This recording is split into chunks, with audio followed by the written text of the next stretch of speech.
धुणं भांडी काम करतात, अनेक पालक IT मध्ये काम करणार आहेत, बरोबर. आर्थिकदृष्ट्या आणि ह्याच्यात भरपूर दरी आहे त्यांच्यामध्ये. पण ते पालक म्हणून एकत्र जेव्हा येतात तेव्हा त्यांना ते माहित नाही की पुढं काय आहे. त्यांचे फोटो जर तुम्ही कार्यक्रमातले किंवा त्या ट्रिप मधले जर पाहिले तर दोघं जण इतक्या म्हणजे ते खांद्यावरती हात ठेवून एका कुठल्या तरी पोज मध्ये वगैरे फोटो काढतात. आता येताना त्या सहलीमध्ये सहभागी होताना ओ मॅडम ओ ताई असं काहीतरी असतं आणि ट्रिप संपल्यानंतर आगोतुगावरती इथपर्यंत येतं. त्याच्यामध्ये कळतच की कोण काय करते कोण काय करते, पण मग त्यावेळेस ते सगळं गळून पडलेलं असतं. मी समदुःखी आहे, तू समदुःखी आहे, मी किती पैशाने मोठा किंवा मोठी माहित नाही, पण तुझे माझ्या दुःखाची. तर कोकणात फिरत असताना एक गोष्ट घडलेली सांगतो की मतिमंद कॅटेगरीतला मुलगा 90% आसपास, म्हणजे जवळजवळ भावली. बसला तर बसून राहणार, लाळ गळती आहे तर ओके गळत राहणार, खायला दिलं तर द्या, जे काय असेल ते. आता त्या भागामध्ये धुणं भांड्याची कामं करण्याचा सोर्स नाही. म्हणजे आईने काम काय करायचं, शेतावरती जाऊन काम करायचं, काय लाकडं फोडा काही करा, जे काय असेल. वडील पक्का दारुडा माणूस. मग त्या आईचं दुःख सगळ्यात मोठं आहे की बाबा मी जे काय कमवून आणते, नवरा पैसे मार घाण करून ते घेतोय, दारू पितोय, मुलगा हा असा. ह्या दोघांच्या कचाट्यात सापडलेली ती आई आहे. जेव्हा चर्चा झाल्या, भेटणं झालं, तेव्हा म्हटलं की संस्था म्हणून तुम्हाला आमच्याकडनं काय अपेक्षित आहे. तर उत्तर थोडं विचित्र होतं, माझ्या मुलाचं मरण. नमस्कार, मी उदय साठे. नमस्कार, मी प्रमोद पाटील. अनोळखी मुलखावेगळी माणसं या आमच्या मराठी पॉडकास्टमध्ये आपल्या सर्वांचं स्वागत आहे. उदय, आपण आज अशा व्यक्तीला भेटणार आहोत की ज्यांनी समाजातील एक अतिशय संवेदनशील अशा घटकाबद्दल आपलं आयुष्य वाहून घेतलंय. मतिमंद मुलांसाठी काम करणं हे खूप अवघड आहे. म्हणजे त्याच व्यक्तीचे त्यांचे जे काय अनुभव आहेत हे एकदा ऐकल्यानंतर आपल्या लक्षात येईल की ते कुठल्या दिव्यातून जात असतात. नक्कीच. तर मला असं वाटतं आपण त्यांच्या तोंडूनच त्यांचा प्रवास ऐकूया. नमस्कार राकेश सर. नमस्कार. राकेश सर, उमेद फाउंडेशनची जी आपली स्थापना झाली आणि मतिमंद मुलांसाठी आपलं काम सुरू झालं, खूप धडाडीने काम आपण करताय, आपले खूप मोठे प्रोजेक्ट पण आहेत. पण मला आपलं बालपण म्हणा किंवा तरुणपण म्हणा आपण की तुम्ही ह्यामध्ये यायच्या अगोदर काय करत होता हे सुद्धा ऐकायला आवडेल. नक्कीच. माझा स्वतःचा डेअरी व्यवसाय होता पहिल्यांदा. माझ्याकडे 25 म्हशी, 12-15 गाई आणि 2 दुकानं, ज्याला आपण 2 काउंटर म्हणूयात. एक ढाणूकर कॉलनीमध्ये आणि एक महात्मा सोसायटीमध्ये, अशा 2 पद्धतीने ते चालू होतं. पुण्यामध्ये, कोथरूडमध्ये, पुण्यात कोथरूडमध्ये. पण होतं कसं की एक व्यवसाय एका टप्प्यावरती खूप छान पद्धतीने चालतो आणि काहीतरी कारणास्तव तो पुन्हा थोडा खाली, त्याला आर्थिक नियोजन चुकलेलं म्हणा किंवा आणखीन काय. तर माझ्या बाबतीमध्ये ते काउंटर, ते दुकान होतं ते भाड्याचं असल्यामुळे ते विकलं गेलं आणि ते खरेदी करण्यापर्यंत माझ्याकडे काही पैसे नव्हते, म्हणून दुकान बंद करावं लागलं. आणि दुसऱ्या जागेमध्ये शिफ्ट झाल्यानंतर ना कर्ज हा जो प्रकार आहे त्यानंतर थोडा थोडा वाढत गेला आणि मग एका मोमेंटला मी व्यवसाय बंद केला करताना. अशा पद्धतीने व्यवसाय ह्याच्या आधी मी करत होतो करताना. पण हा व्यवसाय बंद करून तुम्ही उमेद फाउंडेशन लगेच सुरू केलं नसेल, कारण की ते परत एक वेगळं ध्येय होतं किंवा वेगळंच ती एक तुमचे मोठे प्रश्न आहेत त्याच्यामध्ये. तर मध्यंतरी म्हणजे तुम्ही कुठेतरी नोकरी वगैरे केली का? मग काय झालं, ज्यावेळेस व्यवसाय बंद पडला, आता काम करणं तर गरजेचं आहे आणि ह्याच्या आधी मी कधी काम केलं नव्हतं. मी पहिल्यांदा काम शोधणार होतो, कारण की व्यवसाय पूर्णपणेच बंद झालेला आहे. आणि त्याच दरम्यान मध्ये मी बऱ्यापैकी टेन्शन मध्ये गेलो होतो, डिप्रेशन मध्ये गेलो होतो. अच्छा, तुम्ही डिप्रेशन मध्ये गेलो होतो? भरपूर. त्यामुळे बहुतेक मला असं वाटतं की दुसऱ्यांचं डिप्रेशन मला जास्त लवकर कळतंय. मी ज्यावेळेस नोकरी शोधत होतो तेव्हा एका संस्थेमध्ये जॉब मागण्यासाठी गेलो होतो. माझं मुळात शिक्षण थोडं कमी आहे. मग आता शिक्षण कमी म्हटल्यानंतर आपल्याला नोकरी कोणत्या स्वरूपामध्ये मिळणार आहे, तर मी माझ्या डोक्यामध्ये एक माइंड सेट केलं होतं की आपण ऑफिस बॉयची नोकरी करू शकतो करताना. मी ज्या संस्थेत नोकरी शोधायला गेलो ती संस्था शाळा आहे, स्पेशल नॉर्मल मुलांचं स्कूल. कुठे? फर्ग्युसन कॉलेजमध्ये. तर तिथं गेल्यानंतर त्यांना मी नोकरी मागितली होती की मला ऑफिस बॉयची नोकरी मिळेल का. पण मी संघाचं काम करतोय हे त्यांना माहिती होतं. त्या समितीचं काम करतात. त्यांच्या एक लक्षात आलं की संघाचं काम केल्यामुळं मुलांना सांभाळणं इतकं सोपं राहू शकतं. तर ऑफिस बॉयची नोकरी न करता त्यांचं म्हणणं असं पडलं की तू केअरटेकर म्हणून काम कर. तर मग तिथं गेल्यानंतर ना सगळ्यात पहिल्यांदा माझा दिव्यांग मुलांशी संपर्क सगळ्यात जास्त जवळून आला. आणि अगदी फ्रँकली सांगण्याची गोष्ट तर ह्याच्या आधी सुद्धा लहानपणी माझ्या ही मुलं म्हणजे वेडी मुलं ही कन्सेप्ट आमच्यासारखी माझी पण होती. फक्त एक माझा मित्र खूप सीपी माझा खूप जवळचा होता, तेवढा एक सोडला तर इतर कोणत्याही मुलांना तुमच्यासारखंच मी वेडा मुलगा असं म्हणून मस्करी करणं, त्यांना चिडवणं हे भाग माझ्याकडने झालेत चुकून. पण मग तुम्ही त्या शाळेमध्ये सुरुवात केल्यानंतर असं काय घडलं की तुम्हाला इकडं यावं लागलं किंवा हे काहीतरी सुरुवात करावी लागली? ही एक गोष्ट खूप म्हणजे उत्सुकता वाढवणारी माझ्या बाबतीत सुद्धा मी कधी कधी विचार करतो. शिक्षण कमी, त्यामध्ये स्पेशल मुलांचा काही अनुभव नाही. स्पेशल एज्युकेशन हा एक वेगळा भाग असतो शिक्षणाचा, तो पण अनुभव नाही. पण केअरटेकर म्हणून काम करत होतो आणि केअरटेकर म्हणून काम करत असताना लक्षात आलं की 1 वर्षामध्ये मी केअरटेकरचा सर झालो होतो. नुसतंच केअरटेकरचं काम करणं वेगळं आणि शैक्षणिक विभागामध्ये काम करणं हे वेगळं. मी ह्या बाबतीमध्ये आमच्या शाळेच्या ज्या संचालिका आहेत त्यांचा आभार नेहमी मानतो मानताना की त्यांनी मला शिकण्याची भरपूर संधी दिली. त्या 3 वर्षाच्या पिरियडमध्ये त्या संस्थेमध्ये स्पेशल म्हणजे काय आणि डिसॅबिलिटी म्हणजे काय हे शिक्षण जिथं जिथं घेता आलं, जसं जसं आम्हाला देता आलं शाळेला आमच्यासाठीचं शिक्षण देता आलं, ते आम्ही सगळं घेत गेलो. आणि मग स्पेशल मुलगा म्हणजे काय, डिसॅबिलिटी म्हणजे काय हे हळूहळू कळत गेलं. आणि 1 वर्षानंतर मी केअरटेकरचा सर झालो. ॲट अ टाइम माझ्याकडे त्यावेळेस 23 मुलांचा वर्ग होता.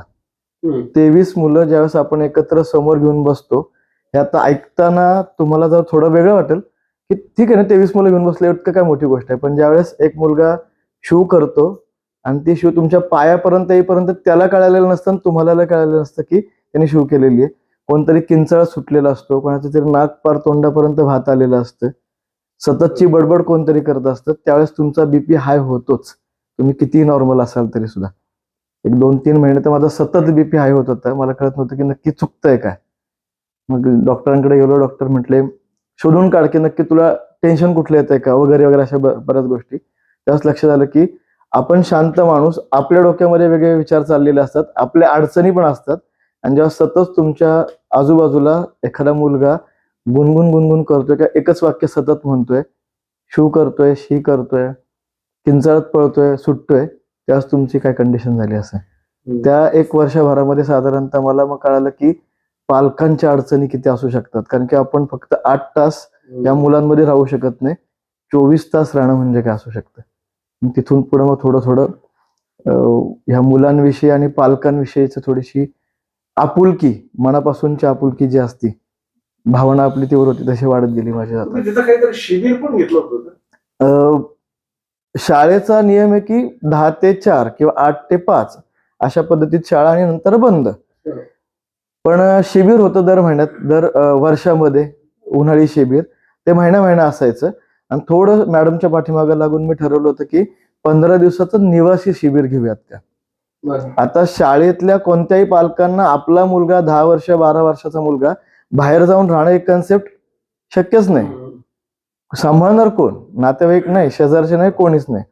पालक खुश, शाळाही खुश. जरा वेगळं काहीतरी आपण प्रकल्प राबवतोय आपल्या संस्थेमध्ये म्हटल्यानंतर ना आम्ही 50 जणांना घेऊन 15 दिवस राहिलो होतो. 50 जणांचं व्यवस्थित नियोजन लावलं होतं, ज्यामध्ये आम्ही लोहगडला घेऊन जाणं, शाहीर मावळ्यांचा कार्यक्रम घेणं किंवा 15 दिवसामध्ये इतर ऍक्टिव्हिटी घेणं. शाळा पूर्णपणे खुश होती, स्टाफ खुश होता, आम्ही सगळेजण खुश होतो, पालक खुश होते.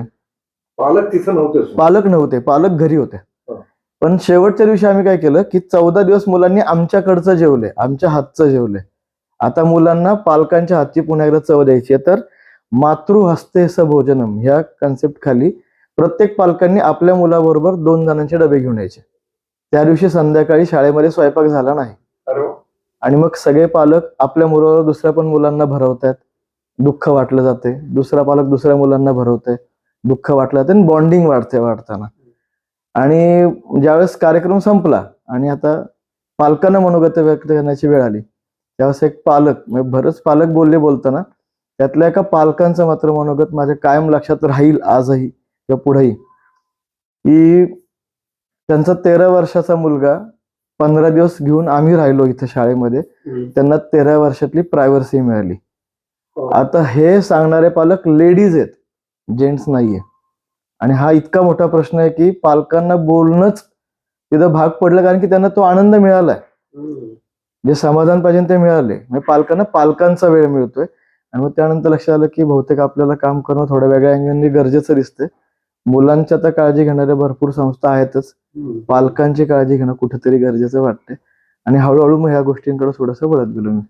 प्रमोद, हे खूपच वेगळं आहे. मी एक नाती गोती म्हणून एक नाटक बघितलं होतं, ते 4 दिवस मला झोप आलेली नव्हती, इतकं ते वेगळं नाटक होतं. म्हणजे हाच विषय त्यात मांडलेला होता. तर त्या पालकांना काय वाटतं, कसं असेल, त्यांची काय असेल, आपण फक्त एक सहानुभूती म्हणून बघतो ह्या लोकांकडे. खरंच तुम्ही ग्रेट आहात. मग त्याच्यानंतर तुम्ही हा उमेद परिवार सुरू केला, उमेद फाउंडेशन. त्याच्यानंतर मी थोडा ब्रेक तिथं घेऊन बाहेर पडलो.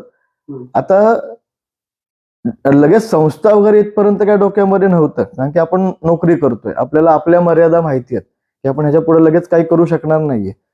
पण एक मात्र नक्की डोक्यामध्ये होतं की पालकांना पालकांचा वेळ कसा मिळणार आहे. मग त्याच्यासाठी काय करता येईल, तर मग Umed day care centre. Day केअरची कन्सेप्ट काय आहे की तुमचा मुलगा दिवसभर सांभाळणे. आता ह्याच्यामध्ये आमच्यात ऍडिशनल काय होतं, मुलाला दिवसभर सांभाळताना औषधं वेळेवरती देणे, 2 गोष्टी वेगळ्या.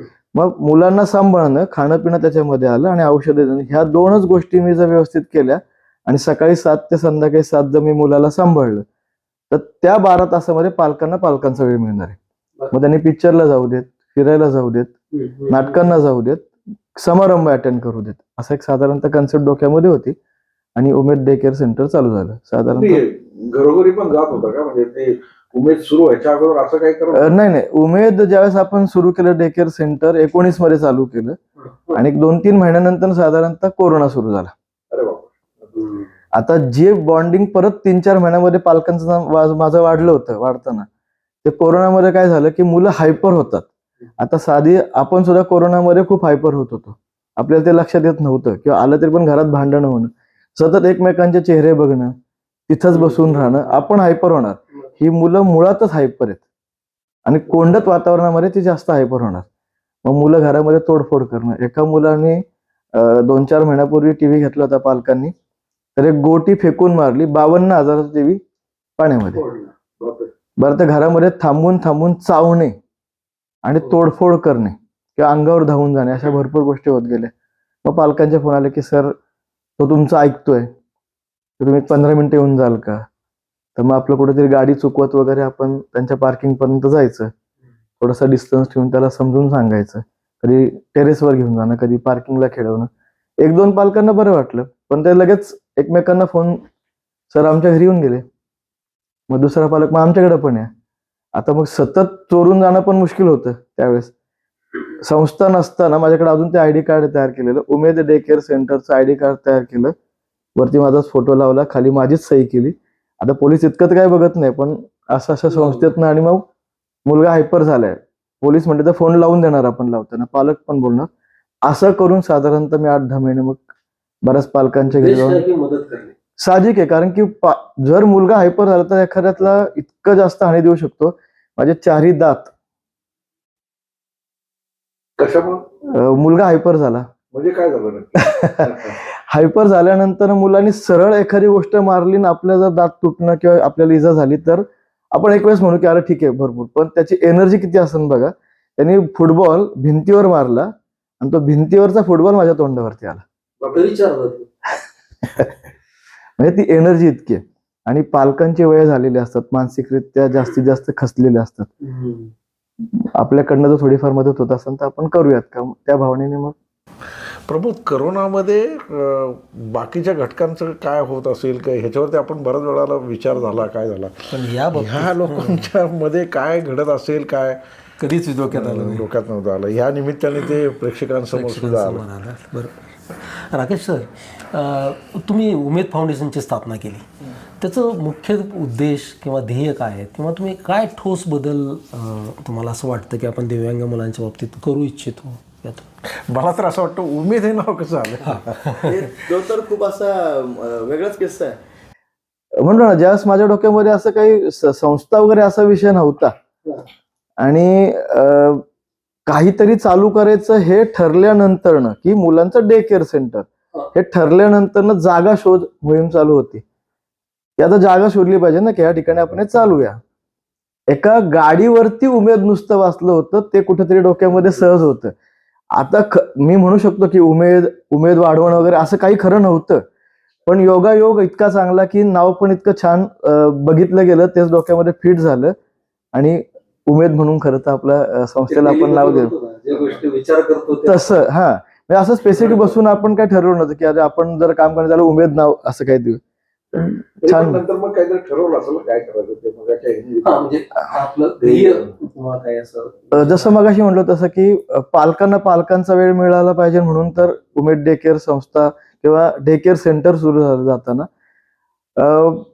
कोरोना संपत आला किंवा मध्ये मध्ये बऱ्याच नियम अटी शिथिल झाल्यानंतर पालकांकडनंच खूप जास्त फोर्स आला की आता आमची तयारी आहे, आम्ही लेखी देऊ की एका रूम मध्ये किंवा एखाद्या हॉलमध्ये मोठ्या आमच्या जबाबदारीवरती मी मुलांना पाठवतो, डिस्टन्सने तुम्ही त्यांना काही ना काहीतरी शिकवा किंवा त्यांचं एंटरटेन होईल अशा पद्धतीने काहीतरी करता येईल का. मग आपण एक रूम घेतली पुन्हा भाड्याने, त्यामध्ये 4-5 मुलं पहिल्यांदा आली आणि बऱ्यापैकी डिस्टन्स ठेवून आपण एक 7-8 महिने डे केअर सेंटर चालवत होतो.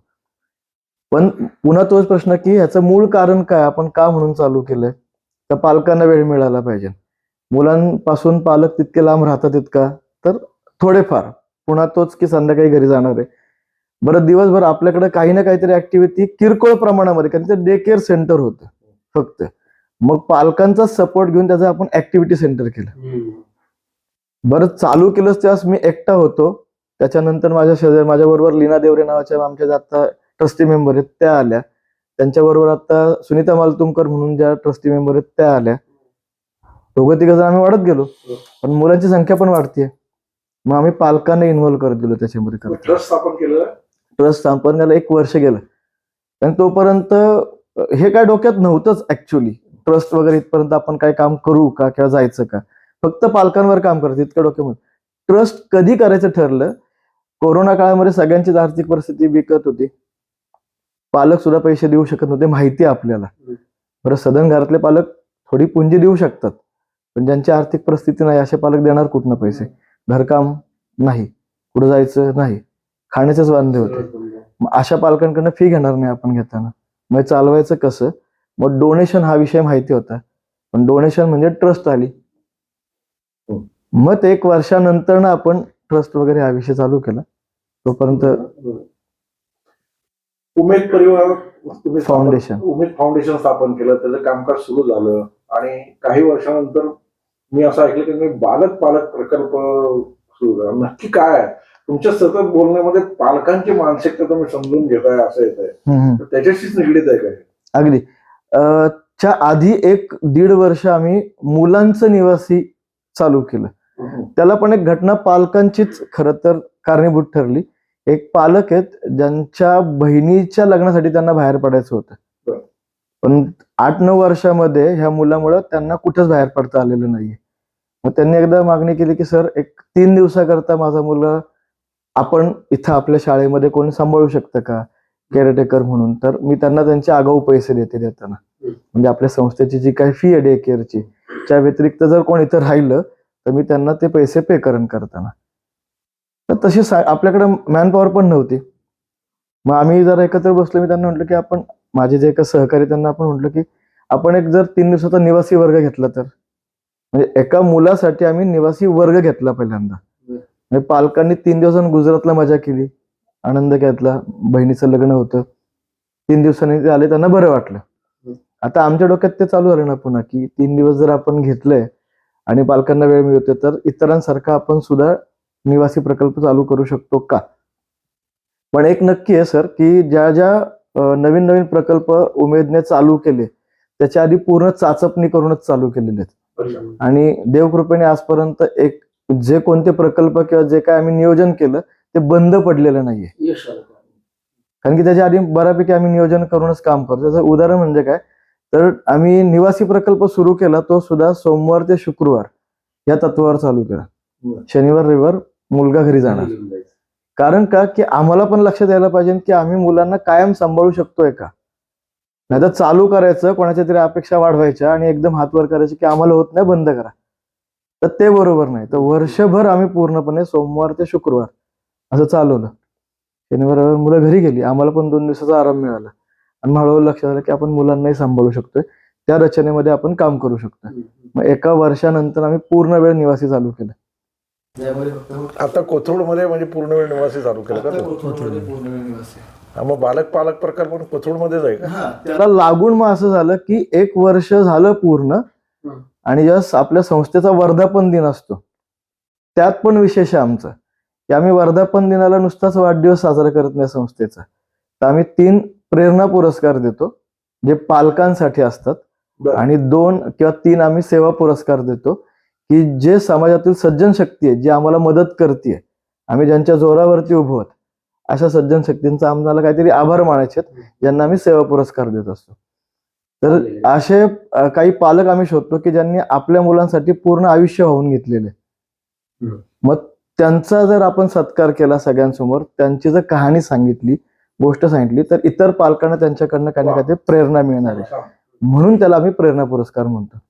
तर हा प्रेरणा पुरस्कार झाल्यानंतर एक पालक आले की मी हा सगळा कार्यक्रम त्याच ते आपल्याला जोडलेला नव्हत्या संस्थेला, कोणाच्या तरी व्हॉट्सअपला बघितलं असन त्यांनी सगळे स्टेटस वगैरे, तर म्हणे मी फाशी घेणार होते.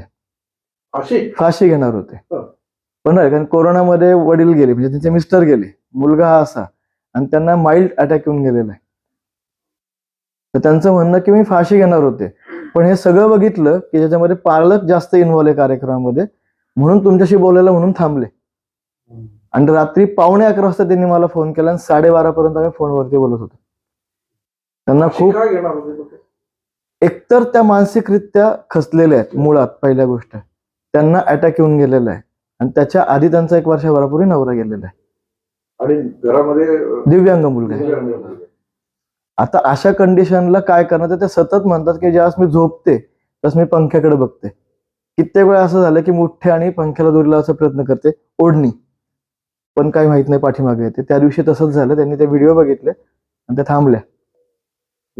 रात्री ते बघत असताना मग विचार चालला होता की आता आपण फाशी घ्यावी, पण तो बघितला आणि ते थांबल्या. त्यांनी 11:15 फोन केला मला, मी 12:30 पर्यंत साधारणतः बोललो. त्यांना बरीच रिक्वेस्ट केली की दुसऱ्या दिवशी येऊन भेटा, आपण काहीतरी चर्चा करूया. मी काय खूप मोठं काम करू शकणार नाही, पण काहीतरी चर्चा करूया. 2 दिवस ते काय आले नाही. 3ऱ्या दिवशी मात्र मी माझे एक सहकारी लीना देवरे, आम्ही त्यांच्या घरी जाऊन धडकलो, नक्की प्रॉब्लेम काय. योगायोगाने त्या थोड्या ओळखीतल्या निघाल्या, एका संस्थेमध्ये परिचय झाला होता खूप आधी. त्यानंतर त्यांचा मुलगा आमच्याकडे यायला चालू झाला. किती वर्ष झाले? 3 वर्ष झाले साधारणतः. मुलाचं वय? नाही, मुलाचा 19 वय, मोठा मुलगा आहे तो. पण प्रारब्ध किती वाईट असतं बघा. म्हणजे त्या आमच्याकडे आल्या खऱ्या, त्यांना आम्ही सातत्याने काउन्सिलिंग करतोय किंवा पालकांथ्रू पण काउन्सिलिंग करून देतोय. आता आमच्या पालकांची चैन कशी जोडतोय आम्ही ते सांगतो. त्याचं एक उदाहरण चांगलं याच्यामध्ये. आता त्या मानसिकरित्या खूप खचलेल्या आहेत, त्यांना सतत विचार येतात की फाशी घ्यावी, जीव द्यावा वगैरे वगैरे. आता मी सतत फोन नाही करू शकत आहे, मग मी आमच्या पालकांची एक चैन तयार केली की सकाळी एक लेडीज पालक त्यांना फोन करणार, का ग बाई कशी आहेस, दुपारी काय भाजी करणार आहे, सकाळचा नाश्ता काय होता, इन जनरल चर्चा. Phone cut. दुपारनंतर एखादे पालक फोन करणार आहे, झालं का जेवण, टोटल डिप्रेशन असा प्रयत्न. संध्याकाळी एखाद्यानं फोन करणार आहे. मी त्यांना म्हटलो की तुम्ही एक काम करा ना, तुम्ही मुलाला आमच्याकडे सोडा. पालकांना त्यांना काय सांगितलं की मुलाला आमच्याकडे सोडा आणि उरलेला पूर्ण, कारण फायनान्शियली तुम्ही ओके आहात, तुमच्याकडे वेळ भरपूर आहे, तर बसा. तुम्ही नसतील सासू तर सोडून द्या, पण तुमच्या कोणाचे तरी नातेवाईक सोसायटीमध्ये बसून एकमेकांमध्ये आग लावण्याचा प्रयत्न करा. म्हणजे मी काय हे सांगत नाही असं, पण एक टाइमपास आपण म्हणतो ना की गेलो आणि कुठेतरी आपण चल हिचं याला सांग, हिचं याला सांग, ते तरी करा. कमीत कमी काहीतरी करा, बाहेर पडा. ते नाही झालं म्हणून हे पालकांची एक रचना लावून ठेवली की पालक असं काहीतरी करून, बाई तू जिवंत आहेस का, हे बघण्याचं काम करत होते. पण प्रारब्ध वाईट त्यांचं खूप. त्यांना आता कॅन्सर झालाय. आणि सारखा केमो वगैरे चालू आहेत. मुलगा पण सोडत नाहीत त्या डिप्रेशनमध्ये, त्यांनी मुलाला सोडणं बंद केले. त्यांचे चौथे कुठले तरी आमचे नातेवाईक, देव नावाचे जे नातेवाईक आहे, त्यांनी मला ह्यांच्याच विषयी चौकशी केली योगायोगाने. त्यांनी तीच माहिती सांगितली सगळी जी मला माहिती होती. मी परस्पर त्यांचं नाव घेतलं. त्याच का? ते म्हणे हो, माझेच नातेवाईक आहेत आणि त्यांच्यासाठी मला काम करायचं. म्हटलं मी काम इतकं इतकं करून झालोय. मग त्यांनी हात टेकले, म्हटले बरोबर आहे, आम्ही पण सांगून दमलो सगळेजण की तू असं असं कर, मुलाला लांब ठेव, तू व्यवस्थित जग. पण ती बाई ऐकायला तयार नाही. तर त्यांची मानसिकता पूर्ण बिघडलेली आहे. असे पालक जे आहेत त्यांना आम्ही एकत्र आणण्याचा आणि मग तो विषय झाल्यानंतर साधारणतः आपण पालकडे येऊ. मग पालक म्हणले की आमचं काय, मुलांचं वर्षभर उत्तम चाललंय, आमचा ग्रुप आहे, तो ग्रुपवर प्रत्येक ऍक्टिव्हिटीचे मेसेज पडतात, फोटो जातात, व्हिडिओ जातात, पालक खुश आहेत. बरं, आपल्या संस्थेमध्ये गेट पूर्णपणे ओपन आहे, आपण झाकून ठेवलेलंच नाहीये. पालकांनी सरळ सरळ आतमध्ये येऊ शकता, फक्त विचारून किंवा आतमध्ये काय काम चाललं की इतकं, पण तुम्ही सरळ येऊ शकता, म्हणजे सरळ सरळ बघू शकता सगळ्या गोष्टी बघताना. मग पालकांचं म्हणणं आलं की मुलांचं सगळं व्यवस्थित चालूच आहे, आता आमच्यासाठी पण काहीतरी बघा.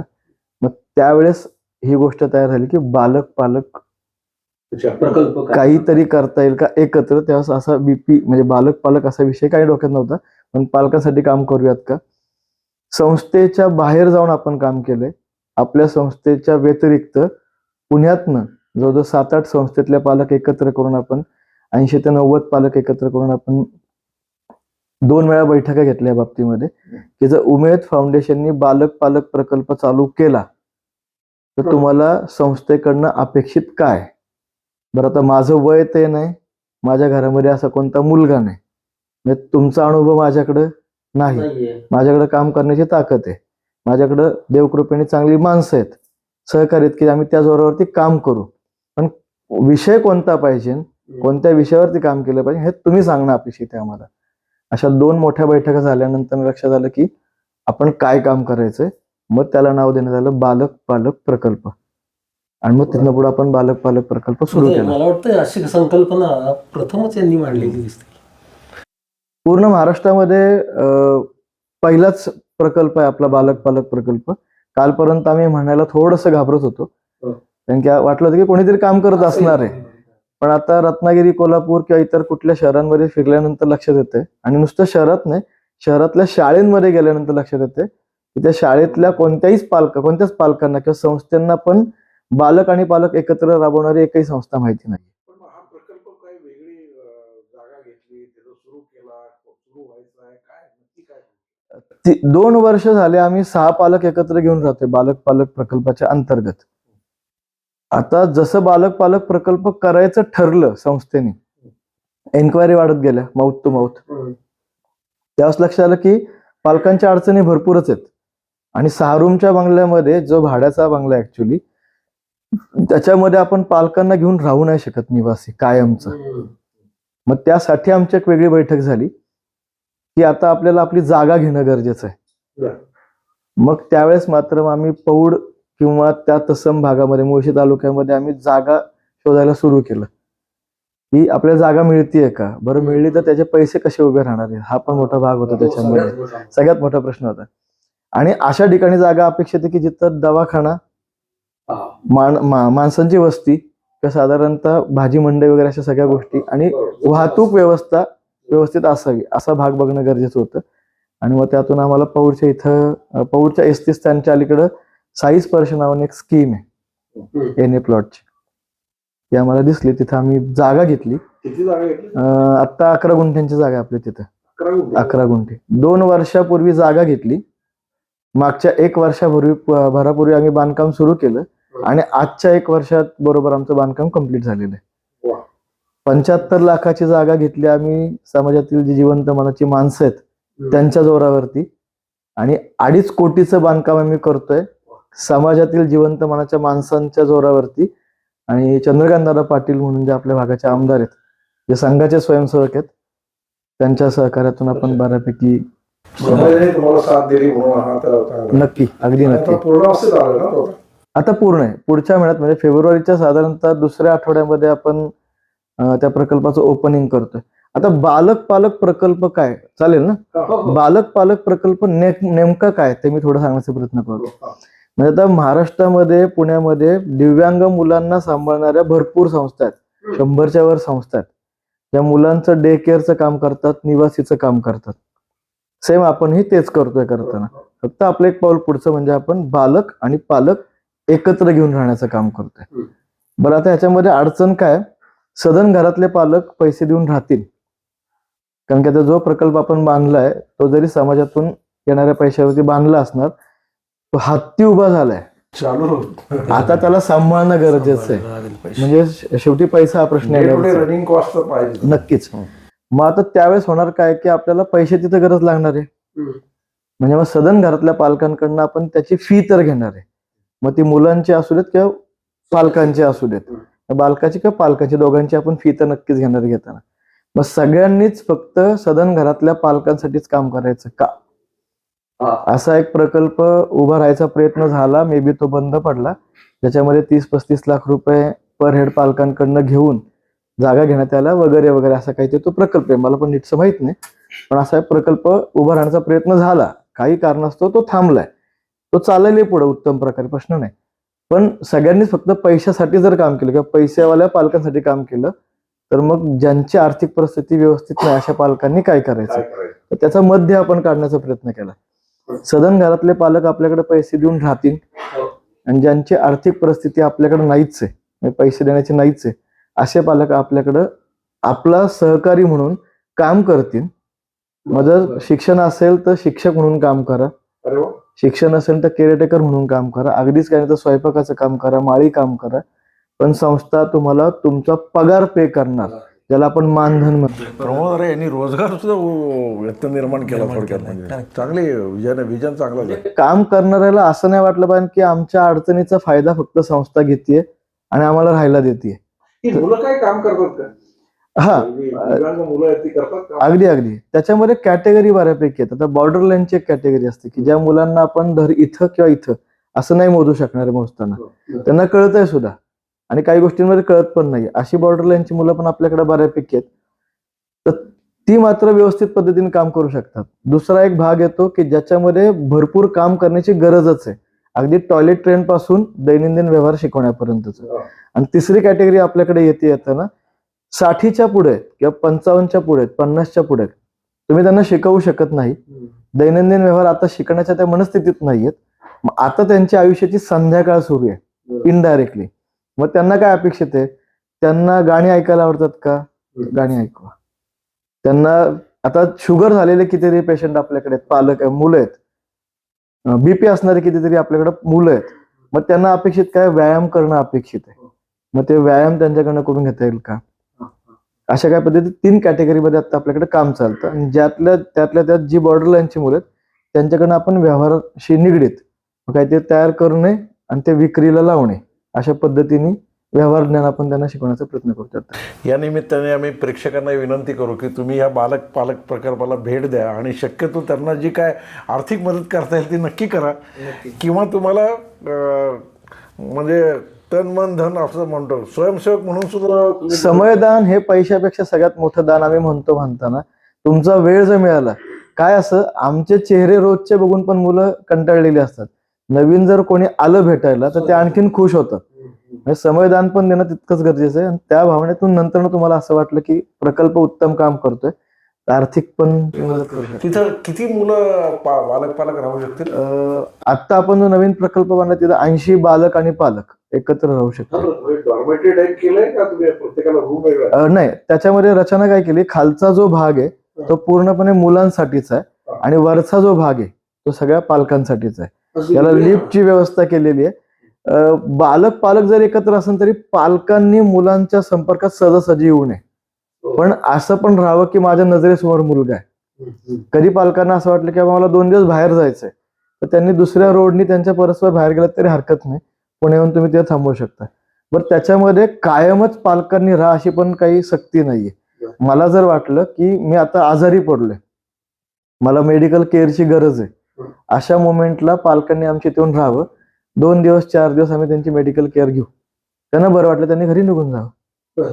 अशा पालकांना काही वाटलं किंवा माझ्या मुलाबरोबर फक्त मला 2 दिवस राहायचंय, मग 2 दिवस मुलाला वरती तुमच्या रूम मध्ये घेऊन राहा, त्याला बाहेर फिरवून आणा, पुन्हा मुलाला खाली सोडून तुम्ही तुमच्या घरी निघून जा.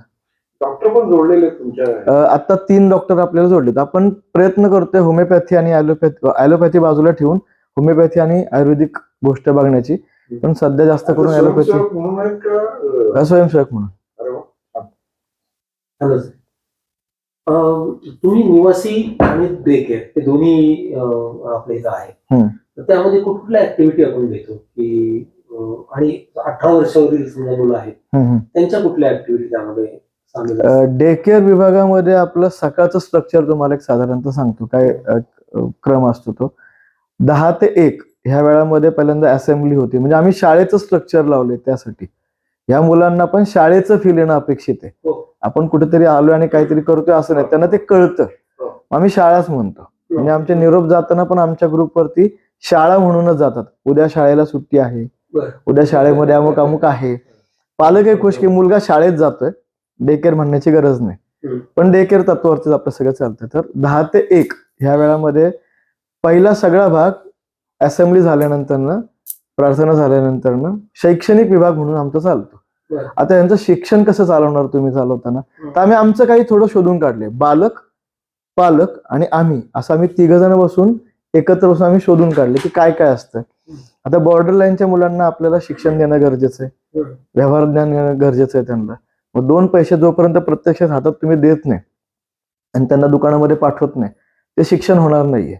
कॅल्क्युलेटर वरती 2+2 4 होणं सोपं आहे, पण जाऊन मार्केटमध्ये त्याच्यावरची किंमत किती आहे, 10ची नोट आहे का, 2 द्यायचे, ताट घ्यायचेत का 2च द्यायचेत, हे सगळं करण्यासाठी प्रत्यक्षात गरजेचं आहे. मग काही गोष्टी प्रत्यक्षात तिथं होतात, काही दुकानामध्ये होतात, काही तिथं स्टॉल लावतो आम्ही आमच्या लावताना. त्यात आम्हीच खरेदी करतो, कधी पालक येऊन खरेदी करतात, कधी बाहेरून आलेले लोक खरेदी करतात. असं एक शैक्षणिक नॉर्मल बॉर्डर लाईनच्या मुलांचं चालतं. दुसरी जे कॅटेगरी तुम्हाला मगाशी म्हटलं की ज्यांना दैनंदिन व्यवहार शिकवणं गरजेचं आहे. पालकांना त्यांचा वेळ मिळाला नाही म्हणून त्यांना टॉयलेट ट्रेन करायला मुलाला जमलेलं नाहीये. म्हणून 12 वर्षाचा मुलगा टॉयलेटला गेल्यानंतर त्याला धुता येत नाही, पाणी ओतता येत नाही. मग ते आम्हाला शिकवता येईल का? ब्रश करता येत नाही त्याला, हाताने खाता येत नाही, किंवा पोळी तोडली तर भाजी उचलतच नाही, नुसतीच पोळी खातो. मग हे दैनंदिन व्यवहार आहे. किंवा गुंडी लावता येत नाहीये, शर्ट घालता येत नाहीये, पॅन्ट घातली तर उलटीच घालतो, किंवा वॉशरूम जाताना सरळ असते, वॉशरूमला येताना उलटी असते, खिशे बाहेर येतात असे. मग हे घरी पालकांकडनं होत नाहीये ना, म्हणून ते आपल्याकडे आहेत. मग दैनंदिन व्यवहाराचं शिक्षण हा दुसरा टप्पा चालतो त्याच वेळामध्ये. आणि दुसरीकडे तिसरा विभाग जो चाललेला असतो, जो ज्येष्ठ आपण म्हणूयात, पण आमचे तरुण असतात ते. कारण की 52 वर्षाचा मुलगा माझ्या इथला गरवारे कॉलेजमध्ये, आमचं गरवारे कॉलेज आहे, आणि तो रोज कॉलेजला येतो. मग तो तरुण आहे, मग तो आमचा तरुण वर्ग सगळ्यात मोठा. त्यामुळे तो एक वेगळा भाग चालू. मग कोणाला देवानंदची गाणी ऐकायची असतात, कोणाला सायकलिंग करायचं असतं, कोणाला आपल्याच काहीतरी गप्पा. पेपर जर घेऊन बसला एखादा मुलगा 52 वर्षाचा, तुम्ही कधी या, आणि जर तो गेटच्या इथं खुर्चीमध्ये बसला असणार ना, तुम्ही 100% फसणार. तुम्ही त्याला जाऊन विचारणार की सर आतमध्ये कोणी आहे का, आणि तो इतक्या छान पद्धतीने तो पेपर झटकतो वगैरे वाचताना, पान जर उलटलं तर तुम्हाला कळणार पण नाही. म्हणजे मग त्यांच्यासाठी वेगळा भाग चाललेला असतो असताना. असं 10 ते 1 मध्ये चालतं. 1 ते 2 जेवण, म्हणजे यामध्ये आधी मुलांचं होतं, मग स्टाफचं होतं. मग 2 ते 4 ह्याच्यामध्ये मात्र आपण थोडे वेगवेगळे भाग केलेत की व्यावसायिक प्रशिक्षण पण चालवलंच पाहिजे, म्हणून 1 ते 2 मध्ये काही वेळ व्यावसायिक प्रशिक्षण चालतं. 3 ते 4 मध्ये मग थोडंसं आपण इतर ऍक्टिव्हिटी, म्हणजे आता आम्ही आता मध्यंतरी आपल्या संस्थेने एका नाटकामध्ये सहभाग घेतला, राज्यस्तरीय 2रा नंबर आला आपला त्याच्यामध्ये. मग मुलं नाटक पण शिकतात, डान्स शिकतात, गाणी असतात, काही अशा वेगळे भाग चालतात, आणि ग्राउंड ऍक्टिव्हिटी असते. असं साधारणतः हा आपला आता जे तुमचा प्रकल्प चालू आहे कोथरूडमध्ये, पालक ऍज सच म्हणजे काम करतायत, किंवा असं किती लोक पालक आहेत? आता तसं म्हणतात तर 6-7 पालक आहेत की जे आपल्या बरोबर काम करतात प्रत्यक्षात. काही तिथं राहून, काही अपडाऊन करून. काय करतात ते काम? 3 तर शिक्षक म्हणून काम करतात, 2 केअरटेकर म्हणून काम करतात, एक मावशी, म्हणजे त्या केअरटेकर पण त्या स्वयंपाकाचं काम करतात. 6-7 जण पालक आहेत आपल्याकडे आता. आणि भविष्यामध्ये 84 पालक आपल्या संस्थेला जोडू पाहत आहेत, ज्यांनी आपल्याकडे सभासद अर्ज भरलेले आहेत. की प्रकल्प सुरू झाला की आम्ही तुमच्याकडे राहायला पौडचा येणार आहे. प्रकल्प. पौडचा प्रकल्प. पण आपण थोडंसं विचार करतोय, जसं तुम्हाला मगाशी म्हटलं तसं की उमेदनी जे जे पाऊल टाकले आजपर्यंत देवकृपेने ते पुढे आपण चालवत राहिलो, म्हणजे ब्रेक केलेलं नाहीये. जरी प्रकल्प उभा राहिलाय तरी आता 7 ते 8च पालक आपण घेऊन राहणार कमीत कमी वर्षभर. तेच करणार. कारण की ते जमलं पाहिजे ना, सगळेजण एकदम आले, कारण की सगळ्यात बुद्धिजीवी आहेत, सगळ्यांना सगळ्यांचं कळतंय. त्यामध्ये जर तुमच्यामध्ये काही झालं तर ते आपल्याला सोडवता येतंय का? आजारी पडल्यानंतर आपल्याला सगळ्यांची एवढीच प्रमुखपणे काळजी घेता येते का? मुलांचं सांभाळणं, पालकांचं सांभाळणं होतंय का? केअरटेकर आपल्याकडे तेवढे उपलब्ध होणार की नाही, ती रचना लागतेय का नाही, हे बघणं अपेक्षित आहे. म्हणून आपण थोडंसं 6-7 पालक घेऊन आणखीन, जे आता 6 आहेत ते पुन्हा 6 आणखीन वाढवून 12-10 पालकांवरती आपण साधारणतः 1 वर्षभर काम करणार आहे. राकेश सर, बोलता बोलता बोलण्याच्या ओघात तुम्ही सांगितलं की मी संघामध्ये म्हणजे RSSचा कार्यकर्ता आहे. कदाचित त्यामुळेच एवढं सगळं तुमच्याकडनं घडत असावं. पण मला असं म्हणायचं की एवढा सगळा मोठा प्रोजेक्ट असताना तुम्हाला समाजातल्या अशा काही महत्त्वाच्या व्यक्तीचं मार्गदर्शन असेल, असं काही सांगू शकता का मग? नक्की. मी तेच म्हणतो की मला अभिमान आहे किंवा मी छातीठोक नेहमी सांगत असतो की माझ्यावरती संघाचे संस्कार आहेत. मी लहानपणापासून संघाचा स्वयंसेवक आहे, आजही संघाचा स्वयंसेवक आहे, तर राहीन राहताना.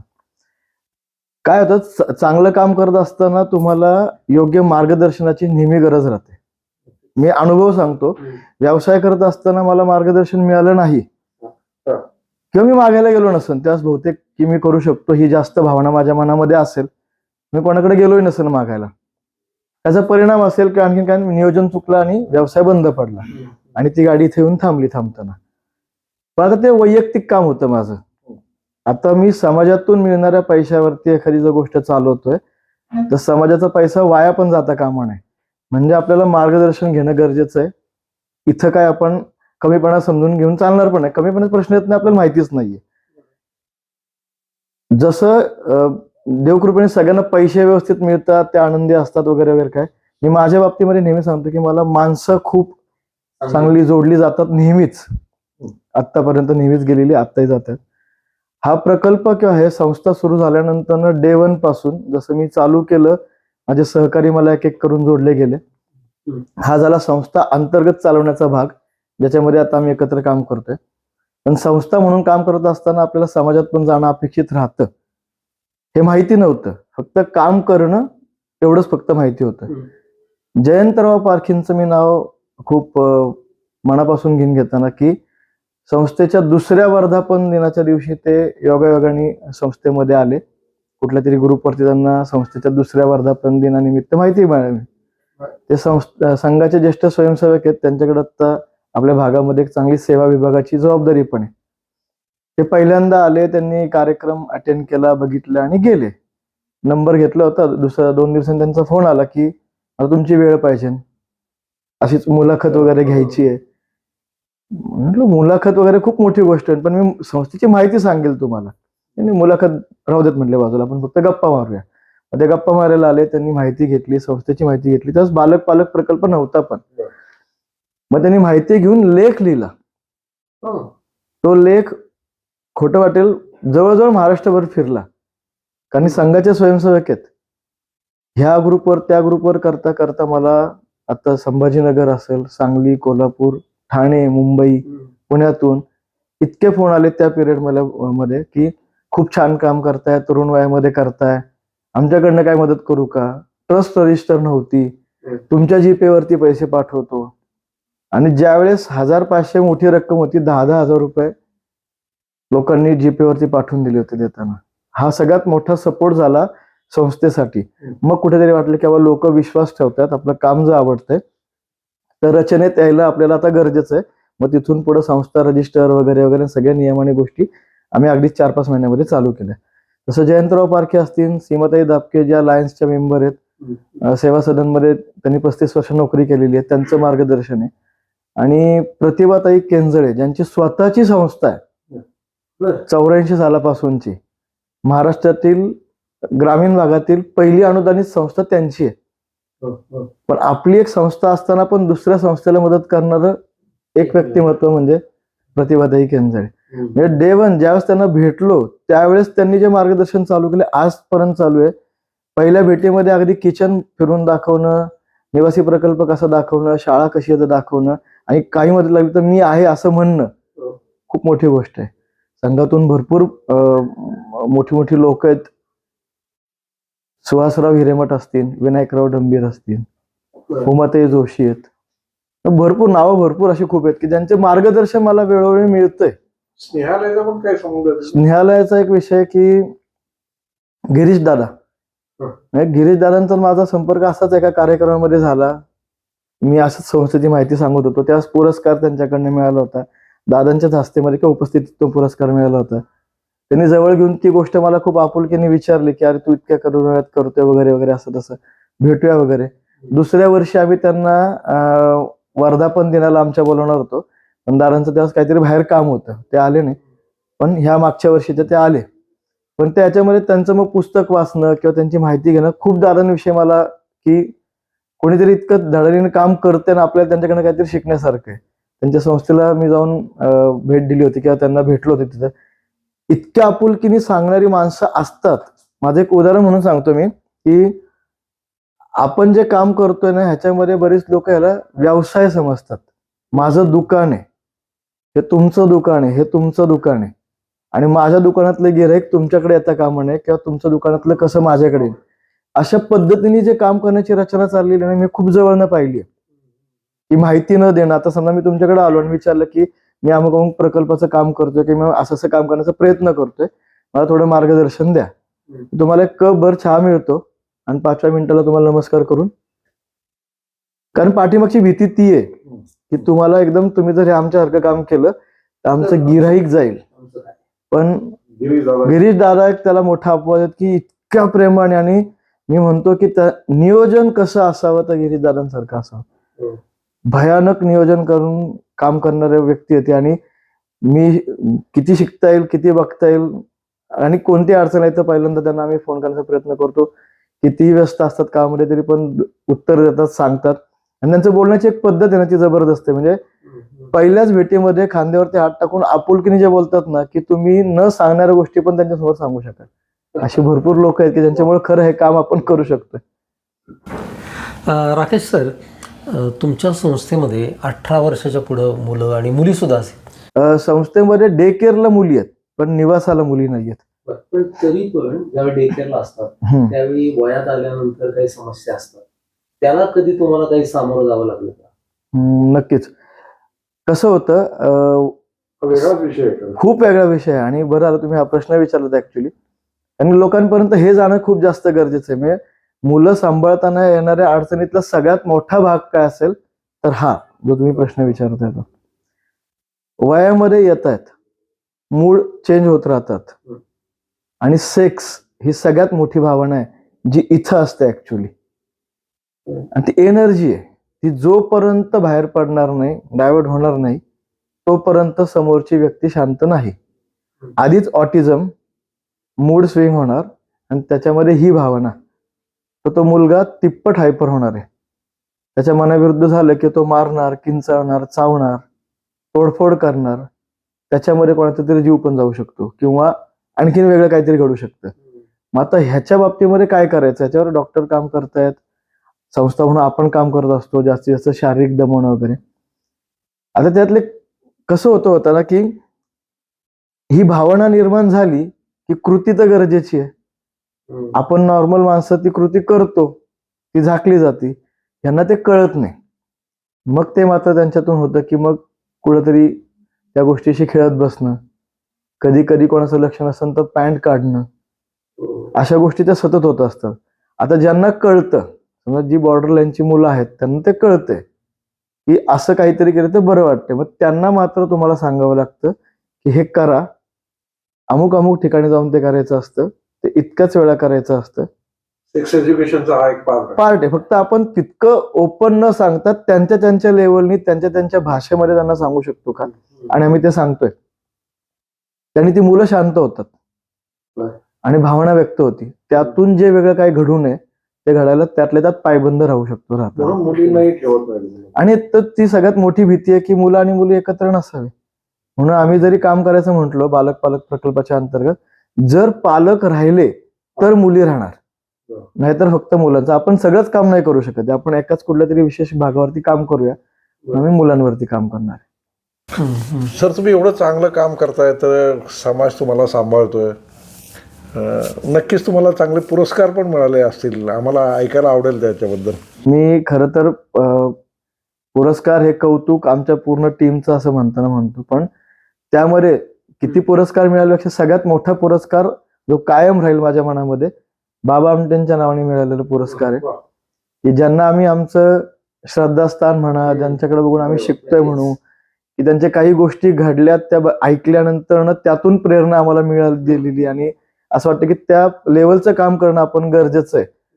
तर बाबा आमटे पुरस्कार त्यांचा जो नातू आहे, त्यांचे जे नातू आहेत, म्हणजे दादाच म्हणतो आम्ही, दादांच्या हस्ते मिळाला. आणि त्यांचंही खूप चांगलं लक्ष आहे, अनिकेत दादांचंही संस्थेवरती खूप चांगलं लक्ष आहे.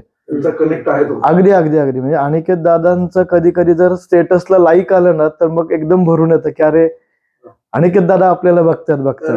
किंवा फेसबुकवरती एखाद्या गोष्टीवरती मी चुकून गिरीश दादांचं नाव लिहिताना माझं थोडं काहीतरी चुकलं होतं, तर त्यांचा मला मेसेज आला होता की गिरीश असं आहे. शब्दाचं काहीतरी चुकलंय. म्हणजे मला आनंद का वाटतोय की इतकी मोठी माणसं आहेत ती, पण त्यातून त्यांचं लक्ष आपल्याकडे आहे ना, म्हणजे मग आपल्याला काम करणं हे बरोबरच काम करणं गरजेचं आहे, चुकून नाही. आणि ज्या दिवशी पुरस्कार मिळाला होता दादांच्या हस्ते, मी त्यावेळेस पण म्हणताना म्हटलं होतं की ही सगळ्यात मोठी जबाबदारी ऍक्च्युली, बाबांचं नाव आपल्या बरोबर लागतंय म्हणजे आपली जबाबदारी सगळ्यात मोठी वाढलेली आहे. आता चुकणं नाही आपल्याकडनं, आणि चुकायचं नसेल तर आपल्याला वेळोवेळी कोणाचं तरी मार्गदर्शन घेणं गरजेचं राहणार राहताना. पालक सशक्तीकरण हा एक तुमचा महत्वाचा भाग आहे, त्याबद्दल काय सांगाल? बालक पालक प्रकल्पाचा सगळ्यात मोठा भागच तो आहे की पालक सशक्तीकरण. माझं तर महत्वाचं म्हणणं आहे की पालक जर मानसिकरित्या जर सक्षम असतील तर पालकांना कोणत्याच संस्थेची गरज नाहीये. पण आता ते होत नाही. दैनंदिन सगळ्या कामाच्या व्यापामधनं तुमच्या सगळ्या एकातून पालक काय वेगळे असं फ्री माइंड राहू शकणार नाही. आताची ती जीवनशैली झाली तशी. तर मग आम्ही काय करतोय, वर्षभर पालकांना एकत्र कसं आणता येईल याचा प्रयत्न करतो. कारण काय की एक ही साखळी, एक चेन जर ही तयार झाली ना, तरी सुद्धा त्याला एक वाक्य आहे, समदुःखी माणसं एकत्र आली की स्वतःच्या दुःखावरती फुंकर घालता येते. स्वतःच्या कशी घालणार? मी तुमच्या दुःखावर फुंकर घाला, तुम्ही माझ्या दुःखावरती फुंकर घाला. सारा सिंपल कन्सेप्ट आहे. त्यातून होतं काय, मग त्याला एकत्र कसं आणायचं, तर आम्ही बालक पालक ट्रिप काढतो. 100 बालक 100 पालक म्हणजे 100 संख्या बालक आणि पालक स्टाफ सहित आम्ही 3-3, 4 दिवस कोकणामध्ये राहतोय. मागच्याच महिन्यामध्ये आम्ही 26, 27, 28 अंजरलेला राहिलोय. कोकण आम्ही जवळजवळ पिंजून काढले या बाबतीमध्ये करताना, किंवा आपल्या पानशेतच्या पण बॅकवॉटरला वगैरे राहिले. म्हणजे ट्रिपला एकत्र आल्यानंतर काय होतं, त्याचं एक गोष्ट नक्की सांगतो सांगताना, आमचे पालक आहेत भरपूर. त्या पालकांपैकी एक पालक ज्या धुणं भांडी काम करतात, आणि एक पालक IT मध्ये काम करणार आहेत. बरोबर, आर्थिक दृष्ट्या आणि याच्यात भरपूर दरी आहे त्यांच्यामध्ये. पण ते पालक म्हणून एकत्र जेव्हा येतात तेव्हा त्यांना ते माहित नाही की पुढं काय आहे. त्यांचे फोटो जर तुम्ही कार्यक्रमातले किंवा त्या ट्रिप मधले जर पाहिले तर दोघं जण इतक्या म्हणजे त्या खांद्यावरती हात ठेवून एका कुठल्या तरी पोज मध्ये वगैरे फोटो काढतात. आता येताना त्या सहलीमध्ये सहभागी होताना ओ मॅडम, ओ ताई असं काहीतरी असतं, आणि ट्रिप संपल्यानंतर आगोतुगावरती इथपर्यंत येतं. त्याच्यामध्ये कळतच की कोण काय करते कोण काय करते, पण मग त्यावेळेस ते सगळं गळून पडलेलं असतं. मी समदुःखी आहे, तू समदुःखी आहे, मी किती पैशाने मोठा किंवा मोठी माहित नाही, पण तुझे माझ्या दुःखाची लेवल एक आहे. आणि असे पालक जर एकत्र येत गेले तर त्याच्यामध्ये दुसरं उदाहरण की 40 वर्षाचा जर मतिमंद मुलगा असेल आणि एकीकडे 18 वर्षाचा मतिमंद मुलगा असेल, तर दोन्ही जे पालक आहेत त्यामध्ये सगळ्यात जास्त मोठं कोण आहे अनुभवाने? 40 वर्षाचा पालक आहे. मग तो 40 वर्षाचा पालक ह्या 18 वर्षाच्या पालकांना त्यांचे अनुभव सांगून मानसिकरित्या शांत करू शकतो, चांगल्या पद्धतीने त्यांना शिकवू शकतो, ह्यांचं दुःख हलकं होणारे होताना, कारण की एवढा अनुभव त्यांच्याकडे. तुमची आमची गरज कुठे आली इथं? तुमच्या सगळ्या बोलण्यामधनं सायकोलॉजी एवढी बाहेर येते. तुम्ही काय सायकोलॉजी अभ्यास केलाय का काय झालंय? असं काही नाही, पालकांकडनं शिकत आलो. आणि जोपर्यंत तुम्ही पुढच्यांचं दुःख हे आपलं म्हणून बघत नाही तोपर्यंत त्यातनं तुम्हाला वाटा मिळत नाही मिळताना. माझी साधी सिंपल कन्सेप्ट आहे की माझ्या कुठल्याही दिव्यांग मुलांच्या पालकांची आयुष्याची संध्याकाळ, ज्याला आपण म्हातारपण म्हणतो, ते असं कुठेतरी एकट्याच जाऊ नये. त्याचं एक उदाहरण म्हणजे मी नेहमी देतो. मुंबईमधली घटना झालेली ती की 35 वर्षाचा मतिमंद मुलगा आहे आणि 70च्या आसपासचे वडील आहेत आणि आई वारलेली आहे त्यांची. त्याची आई वारलेली आहे. आता हा मतिमंद मुलगा म्हणजे बऱ्यापैकी म्हणजे 60-70-80च्या पुढच्या टक्केवारीतला मतिमंद मुलगा आहे की ज्याला एक रचना तुम्ही लावून दिलेली असेल तर त्या रचनेतच तो काम करणार, त्याला वेगळं काय करण्याची गरज नाहीये. आणि 3 दिवस त्या घराचा दरवाजा उघडत नाही. त्या बिल्डिंग मध्ये राहणारे ते जे लोक जण आहेत, घराचा दरवाजाच उघडला जात नाहीये. पण पेपर आणि दूध रोज पडत चाललंय. बरं, त्या घरामध्ये लाईट बंद चालू होतीये, टीव्ही चालू होतोय, शेजारी पाजारी येण्या जाणाऱ्यांना कळतं की अरे घरात काहीतरी ऍक्टिव्हिटी सुरू आहे, कोणीतरी आहे, चाललंय. तर मी काय लक्ष देत नाही, दुसरं कोणी लक्ष देत नाही देताना. पण पेपरवाला दूध टाकून जातोय, पेपर टाकून जातोय आणि एका मोमेंटला त्याला लक्षात येतं की अरे दुधाच्या पिशव्या तर वरती आहेत, पेपर पण वरती काढत नाही कोणतरी. मग तो लोकांना गोळा करणार, तो दरवाजा वाजवायला लावणार, ते पोरग कसं बसं दरवाजा उघडणार. त्यावेळेस लक्षात येतं की वडील 3 दिवस घरात मरून पडलेले आहेत. अरे बापरे. आता मरणं ही कन्सेप्टच माहिती नाही ना आमच्या मुलांना. अशी कुठली कंडिशन आमच्या दिव्यांग मुलांच्या त्याच्यात तो डे टू डे ऍक्टिव्हिटी सगळं करतोय. आता खाणं पिणं शिशू काय करतोय देव जाणे समजा, पण खाणं पिणं तर 3 दिवस चाललंय, कारण की खाणं माहिती असतं. आजकाल कोणत्याही मुलांना किंवा आमच्याही कोणत्या मुलांना मोबाईल सहज खेळता येतो, वापरता येतो, तसं तो पण वापरत असणार आहे. त्याला मग बाकीच्या गोष्टी माहिती आहेत, खाणं कुठेतरी घरामध्ये करून हार्ट अटॅक त्याला समजलेलं नाही किंवा मे बी काय झालं ते मला पुढे माहिती नाही, पण अटॅक आला काय झालं, पण वडील गेलेत आणि ते कॉटवर झोपलेले आहेत. त्या डोक्यात या संकल्पना नाही. दोन्हीतली फरक त्याला कळत नाही. काहीच नाही, झोपलेत त्याच्या आणि हिशोबाने गेलेत. झोपलेत. आत्ताच एक ताजं उदाहरण देतो. आपल्या ह्याच्यामध्ये 52 वर्षाचा मुलगा तुम्ही बघून गेलात, त्याचे वडील वारलेत आत्ताच रिसेंट, 5-10 दिवस झाले पण नसतील अजून. तर तो ज्या दिवशी गेले आदल्या दिवशी, दुसऱ्या दिवशी तो शाळेत आहे. कारण का नाही, कारण घरामध्ये सगळे ह्याच्यामध्ये त्याला नाही ठेवून चालणार इथं, तो शाळेत आहे. पण तो एकदम निर्विकार, काय हाय कुठे जायचं, बंबई. त्याला काय माहिती आहे का आपल्या घरात काय आपण कशाला कोणी दिला काय करून आलोय, आपण काहीच माहिती नाही ना त्याला. तो त्याच ह्याच्यामध्ये. पण 2 दिवसानंतर लक्ष झालं, दिसत नाहीये. हा नाही म्हणून ना 2 दिवसाने लक्ष झालं की त्याचा चेहरा थोडा उतरलाय, थोडा तो शांत झालाय. आतून कुठेतरी फील होतंय, व्यक्त करता येत नाहीये. जे त्या पण मुलाला व्यक्त करता आलं नसणार की त्यांनी ओरडला असणार आहे, काही केलं असणार आहे आतमधलं, तुम्हाला आम्हाला काय माहिती. आतून झालं. ह्या घटना सगळ्या ऐकल्या ना की अंगावर काटा येतो अक्षरशः. म्हणजे आम्ही लोक बाहेर नुसती सिंपती दाखवतो की हा ना, नुसतं चकचक करणं किंवा काहीतरी करता येईल का यांच्यासाठी, एवढंच. त्याच्या पलीकडे जाऊन काय काय तुमच्या समस्या आहेत हे आज ऐकतोय आपण.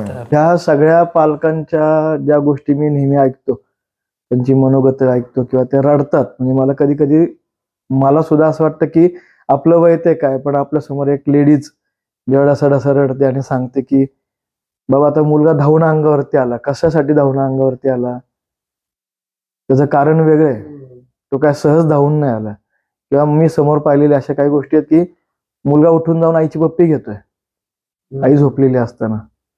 मुलगा मोठा आहे, मुलगा 25-26 वर्षाचा आहे, तो लहान मुलगा म्हणून तो पप्पी घ्यायला जात नाहीये. ती भावना आहे, ती आईला पण कळते, ते दुःख आहे, ती मांडती आहे, ती व्यक्त नाही ना. तुम्ही सहज बोलता बोलता परवा मी जेव्हा ऑफिसला आलो होतो तेव्हा एक अशी काहीतरी घटना सांगितली होती. आई काय म्हणते मुलाच्या कोकणामध्ये हा बालक पालक प्रकल्प आपण आता सुरू तर केलाय. आता पूर्ण महाराष्ट्रभर सांगणं अपेक्षित आहे. आपल्याला अशा लोकांपर्यंत पोहोचायचं ज्यांना तातडीने गरज आहे की आम्हाला कोणीतरी सांभाळण्याची. त्यांच्यापर्यंत पोहोचायचं कसं, तर आम्ही आता सध्या कोकण आणि कोल्हापूर ह्या 2 विभागामध्ये काही संस्थांना कनेक्ट होतोय, त्यांच्याशी चर्चा करतोय की तुमच्याकडं असे कोणते पालक असतील ज्यांना आज सांभाळण्याची गरज आहे, सिंगल पेरेंट असतील, तर त्यांना आमच्याकडे पाठवा किंवा कमीत कमी संस्थेची माहिती द्या. पुढे कसे ते जोडले येतील तो आम्ही आमचं बघू. तर कोकणात फिरत असताना एक गोष्ट घडलेली सांगतो की मतिमंद कॅटेगरीतला मुलगा 90% आसपास, म्हणजे जवळजवळ भावलीच, जवळजवळ भावली. एक बसला तर बसून राहणार, लाळ गळतीये तर ओके गळत राहणार, खायला दिलं तर द्या, जे काय असेल ते. आता त्या भागामध्ये धुणं भांड्याची कामं करण्याचा सोर्स नाही, म्हणजे आईने काम काय करायचं, शेतावरती जाऊन काम करायचं, काय लाकडं फोडा, काही करा, जे काय असेल ते. वडील पक्का दारोडा माणूस. मग त्या आईचं दुःख सगळ्यात मोठं आहे की बाबा मी जे काय कमवून आणते, नवरा पैसे मार घाण करून ते घेतोय, दारू पितोय, मुलगा हा असा, ह्या दोघांच्या कचाट्यात सापडलेली ती आई आहे. ज्या चर्चा झाल्या, भेटणं झालं, त्या म्हटलं की संस्था म्हणून तुम्हाला आमच्याकडनं काय अपेक्षित आहे. तर उत्तर थोडं विचित्र होतं, माझ्या मुलाचं मरण. आता मरण म्हणजे काय, तर आम्ही काय मुलाला मारणार आहे, पण त्यांचं साधं सिंपल म्हणणं आहे की ह्या दोघांमध्ये मी अडकली गेलेली आहे, नवऱ्याला मारू शकत नाही, मुलगा मरू तरी शकतो, कसा त्यांनीच सांगावं आम्हाला. की समजा चालत चाललाय, एखादा डंपर आला, त्यांनी उडवलं तर मी सुटले असं म्हणून जाईल, किंवा तो हरवला, तो सापडलाच नाही तर मी सुटला असं म्हणू शकतो. दुःख किती डोंगर आहे. म्हणजे आई असं कधीच करू शकणार नाहीये, पण ती इतकी त्याच्यामध्ये दाबली गेलेली, इतकी ती चेमली त्यामध्ये की दुसरा पर्याय नाहीये. आणि ती तात्पुरती रिॲक्शन असते बरं का, मनातनं आई कसं कधी असं म्हणणार नाही म्हणताना, पण ती रिॲक्शन कोणीतरी व्यक्त करायला मिळतंय ना, तर माणूस व्यक्त होतो. आणि व्यक्त आलं, माझं 100% मत आहे की ती बाई पुन्हा शांत झाली असणार आहे की मी असं कसं म्हणून बसले की माझा मुलगा मेला पाहिजे. त्याचं पण एक उदाहरण देतो की मला काहीतरी बोलायचं, ह्या बॅनर खाली आम्ही पालकांना एकत्र आणतो वर्षात. तुमचं पुस्तक एक लिहिलं तुम्ही, हे सगळे जे अनुभव पालक सांगतात, त्याचं कुठेतरी मी कवितेत किंवा कुठेतरी लेखांमध्ये असं लिहून त्याचं एक पुस्तक, आक्रंदन नावाने एक पुस्तक मी लिहिलंय की लोकांनी वाचावं आणि कमीत कमी आमच्याच पालकांनी वाचावं की माझं दुःख तुमच्यापेक्षा जास्त आहे का कमी हे बघण्याचा एक तो मोठा दुवा आहे. आक्रंदन. तर मला काहीतरी बोलायचं या बॅनर खाली जेव्हा पालक एकत्र येतात, आणि 99% ती आईच असते, वडील नाही. वडील खूप कमी असतात. वडील एकतर डिवोर्स नाही तर पैसे, दोन गोष्टी दिलेल्या असतात. तू त्या मुलाला सांभाळायची, तुझी जबाबदारी, असं ठरलेलं असतं. आता मला खूप राग आलाय तुमचा, तो कुठेतरी व्यक्त केला पाहिजे. रस्त्याने जाताना गाडी धडकली, भले आपण त्या माणसाला मारू शकत नाही हे आपल्याला माहिती आहे, पण तो पाठीमागे गेला की आपण सगळा राग शिव्या देऊन काढतो, म्हणजे आपण शांत होतो. रिॲक्शन पाहिजे काही ना काहीतरी, ती रिॲक्शन द्यायला त्यांना जागाच मिळत नाही. मग सासू बोलत असती, नवरा बोलत असतो, नणंद येऊन काहीतरी बोलून जाते, शेजारचे बाजारचे काही ना काहीतरी टोमणे मारत असतात, तुझ्यामुळे असं जन्माला आला, तुझं म्हणून मला इथं जाता येत नाही, मला ना समाजामध्ये फिरता येत नाही. कारण की तो भर लग्नामध्ये जर एखाद्या मुला चड्डी काढत असेल, बाप पण लग्नाला जाणार नाही, आई पण लग्नाला जाणार नाही. मग तुझ्यामुळे सतत ऐकायचंय, मग ते व्यक्त कुठं व्हायचं होताना. मला काहीतरी बोलायचं, या बॅनर खाली जर पालक एकत्र आले तर आम्ही सरळ काय करतो, चहा पाणी नाश्ता, आणि आम्ही आमच्या बाहेर जातो. मग त्यांच्या चर्चा चालू होतात, माझी सून ना, माझी सासू ना, ती ना अशीच आहे, नवरा ना असाच आहे, नंद अशी येते, असं करते, वगैरे वगैरे वगैरे. मग त्या व्यक्त होतात, कारण की तिथं ऐकणारा पण तेरी बी चूप मेरी बी चूप, कारण की माझंही तुझं तेच दुःख आहे, तुझं तेच दुःख आहे, भरभरून बोलतात आणि एका मोमेंटला रडतात. पुढचे 7-8 महिने तरी टेन्शन नाही, किंवा एक नवीन मैत्रीण मिळते, तुझं माझं सेम आहे, आपण संध्याकाळी तासभर फोनवरती बोलू, फोनवर शिव्या घाला, काय हरकत नाही, मग व्यक्त होतात. मग पुढे ती सायकल चांगली राहताना. आयडिया चांगली आहे नाही का. राकेश सर, तुमची टीम कशी आहे उमेद फाउंडेशनची? थेरपिस्ट असतील किंवा स्वयंसेवक असतील? सगळ्यात पहिली गोष्ट की उमेद डे केअर सेंटर ज्या 19 मध्ये आपण सुरू केलं, तिथपासून आजपर्यंत एक एक करत आपल्याला सहकारी सगळे चांगले मिळत गेले, जोडत गेले, ते आजपर्यंत जोडलेले आहेत आपल्याकडे, भविष्यात पण चांगले चांगले जोडतील. ज्याच्यामध्ये मी काही उदाहरणं देईन, जसं की मी सुरू केल्यानंतर ना लीना देवरे, सुनीता मालतुमकर ह्या माझ्या बरोबरने आल्या. मग ट्रस्ट हा विषय आल्यानंतर कोणीतरी आपलीच माणसं अपेक्षित म्हणून ट्रस्ट निर्माण झाला जातानाचा.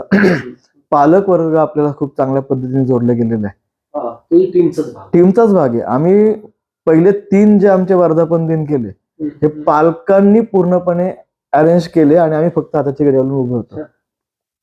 म्हणजे कार्यक्रमाचे पाहुणे आणि नियोजन मी वर्षावर करायचं, रांगोळी काढणं, पाहुण्यांना घेऊन येऊन स्टेजवरती बसवणं, मेनू ठरवणं, फक्त संस्थेकडनं पैसे जातील तेवढं. म्हणजे 2-3 वर्ष तर पालकांनीच अरेंज केले सगळं. वर्धापन दिन पण असंच करता? प्रत्येक वर्धापन दिन आपण असं करतो, प्रत्येक. ऑक्टोबर मधला पहिला शनिवार रविवार. खरं 6 ऑक्टोबरला आपण सुरू केलं, पण सगळ्यांची सोय बघून आपण शनिवार रविवार एक शनिवार पूर्णपणे मुलांसाठी ऍक्टिव्हिटी असते, मुलांनी एन्जॉय करायचं, संस्था मुलांची आहे. आणि एक रविवार, दुसरा रविवार जे दाते आहेत समाजातले, ज्या बेसवरती आपण उभे आहोत आणि पालक, त्यांनी आपण सगळ्या लेखाजोखा मांडायचा. शनिवार आणि रविवार असं 2 आपले कार्यक्रम होते. राकेश सर, आमच्या प्रेक्षकांपैकी जर कोणाला तुमच्या संस्थेशी जोडलं जायचं असेल तर त्यांनी कशा प्रकारे तुमच्या इथं जोडलं जायचं? म्हणजे समजा ते त्यांच्याकडे दिव्यांग मुलगा नसेल पण काहीतरी समाजासाठी करायची हे असेल तर काय तुमची अपेक्षा त्यांच्याकडनं? 2 मोठ्या गोष्टी संस्थांना माझ्या मते तरी कायम लागतात सगळ्या संस्थांना. एकतर आर्थिक, आणि सगळ्यात मोठी गोष्ट त्याच्या उपर मी म्हणतो की समयदान. तुमचा वेळ जास्तीत जास्त आमच्या संस्थेंना द्या. एकदा का वेळ दिला की आमच्या अडचणी काय आहेत, आम्हाला एक्झॅक्ट काय अपेक्षित आहेत हे तुम्हाला कळतं, आणि कळत नकळत तुम्ही जोडले गेल्यामुळे तुम्ही संस्थेचे कान, नाक, डोळे होता, आणि मग ज्या गोष्टी संस्थेला अपेक्षित आहेत त्या तसं तशा मिळत राहतात. त्यामुळं समयदान हा आर्थिक पेक्षा सगळ्यात मोठं आपण दान म्हणूया की जे तुम्ही देऊ शकता देताना.